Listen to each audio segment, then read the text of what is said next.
मुस्तफा। जानते हो हुजूर मुफ्ती आजम हिंद किस जात का नाम है? जो कुरान को हिफ्ज कर ले उसे हाफिज कुरान कहा जाता है। जो कुरान को तजवीद और रिवायात के साथ पढ़े उसे कारी कुरान कहा जाता है। जो मस्जिदों के मेहराब व मिंबर पर अशहदु अल्ला इलाहा इल्लल्लाह की सदाएं बुलंद करे उसे मुअज्जिन साहब कहा जाता है। जो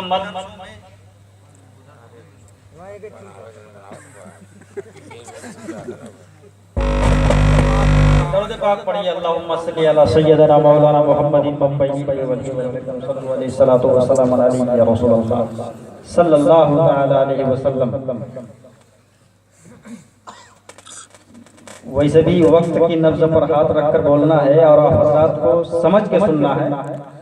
देख रहे हैं ना मिंबर रसूल पे जितने उलमा शोरा मजहबी क़यादत करने वाले तशरीफ फरमा है, सबका नाम सथे ज़हन पे नहीं है, मगर मैं ये कहना वजह समझता हूँ कि जितने यहाँ बैठे हैं सब दिन के उजाले में मसले के आला। नारे तकबीर, नारे रिसालत, हजरत अल्लामा अब्दुल्ला सिद्दीकी साहब क़िबला।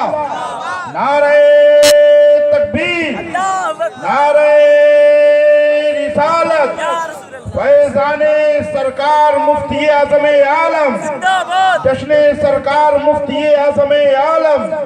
नारे तकबीर, नारे रिसालत, या रसूल अल्लाह, क्या बात है, सुभान अल्लाह। तो जो कुरान को हिफ्ज कर ले उसे हाफिज कुरान कहा जाता है। जो कुरान को तजवीद और रिवायात के साथ पढ़े उसे कारी कुरान कहा जाता है। जो मस्जिदों के मेहराब व मिंबर पर अशहदु अल्ला इलाहा इल्लल्लाह की सदाएं बुलंद करे उसे मुअज्जिन साहब कहा जाता है। जो मदरसों में काल अल्लाह और काल रसूल का दर्स दे उसे आलिम जीशान कहा जाता है।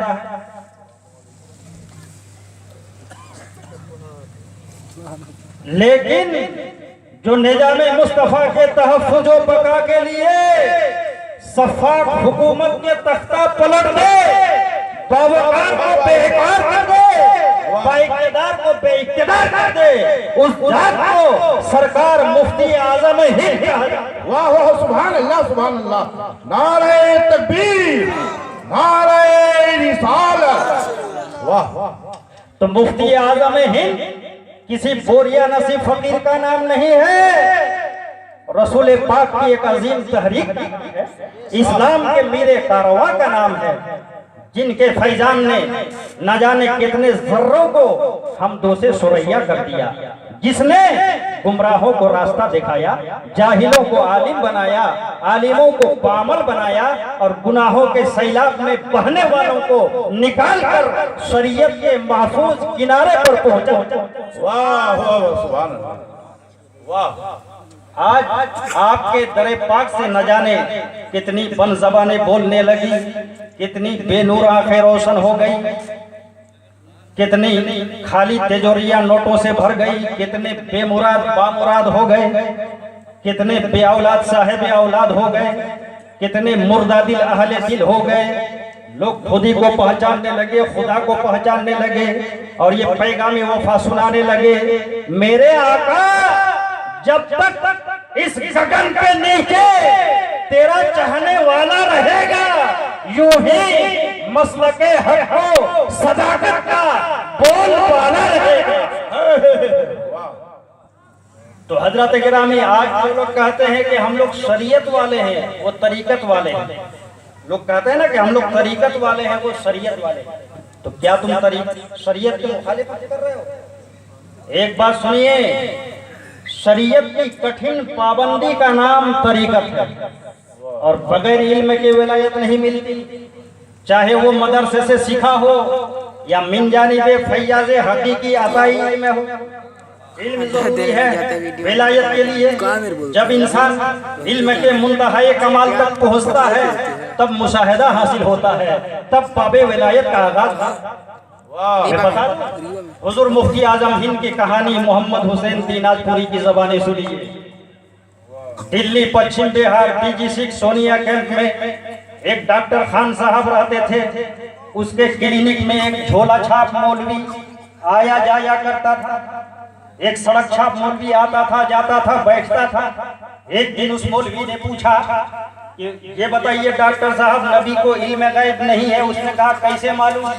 कहा अगर नबी को इल्म गैब होता तो कुरान में ये क्यों आया है, वमा हुवा अलल गैबि बिदनीन वलौ कुन्तु आलमुल गैब लस्तक्सरतु मिनल खैर। ये बदअकीदा बोलता है मगर समझता नहीं। अल्लामा मुश्ताक अहमद निजामी हयात ज़ाहिरी में अक्सर फरमाया करते थे कि ये बदअकीदा बोलता है मगर समझता नहीं। और पलट के फरमाते थे कि अगर समझता तो बोलता नहीं। बीमारी है बोलने की। अल्लाह ताला अल्लामा मुश्ताक अहमद निजामी पासबाने मिल्लत के तुर्बत पर अपना रहम व करम फजल व गुफरान की मूसलाधार बारिश खूब खूब बरसाए। आमीन आमीन आमीन। डॉक्टर साहब ने कहा कि सुनो, अगर फन डॉक्टरी के बारे पूछना है तो मुझसे पूछो। इन सवालों का जवाब तो तुम्हें आलिम दीन ही से मिलेगा। ऐसा करो, हमारे घर में फला दिन फला तारीख बरेली शरीफ से आला हजरत का बेटा हुजूर मुफ्ती आजम हिंद तशरीफ लाने वाले हैं, तुम आ जाना, सारे सवालों का जवाब मिल जाएगा।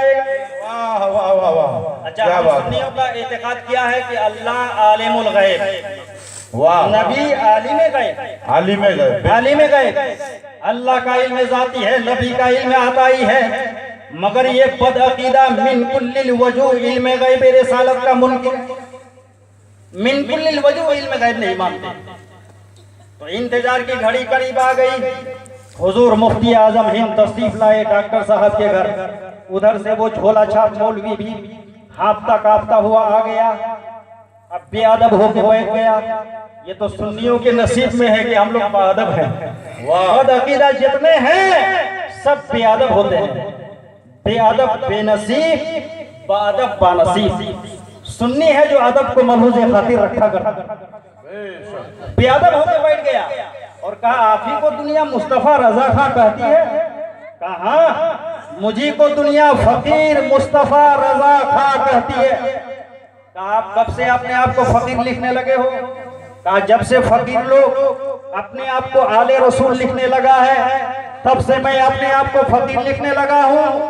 कहा आपसे कुछ पूछना है। क्या चेहरा था? लोगों ने अपने माथे की आंखों से देखा हुजूर मुफ्ती आजम हिंद के चेहरे को पेशानी की मौजों में नूर की किरण लहरा रही थी। आंखों से इश्को इरफा की शराब के पैमाने छलक रहे थे। दिल में इश्को यकीन की दहकती हुई चिंगारी फूट रही थी। लोगों ने देखा आपके चेहरे को। बदअकीदा ने सवाल किया कि ये बताइए नबी को इल्म गैब है क्या? बेशक है। कि अगर नबी को इल्म गैब होता तो कुरान में ये क्यों आया है, वमा हुवा अलल गैबि बिदनीन? नबी का माना समझ जाओ तो सवाल करने की जरूरत नहीं। नबी का माना ही है गैब की बातें बताने वाला, गैब की खबरें देने वाला। जो गैब की बातें बताए उसको कैसे नहीं इल्म गैब होगा? इसलिए तो मैं कहता हूँ कि हमारे नबी के इल्म गैब के बारे पूछना है तो दुनिया के किसी बिकाऊ हजरत से मत पूछो, डायरेक्ट सरकार आला हजरत से।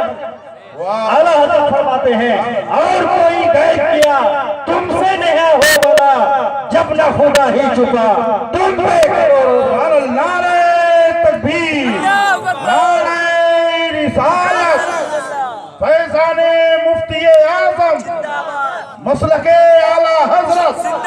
सुभान अल्लाह।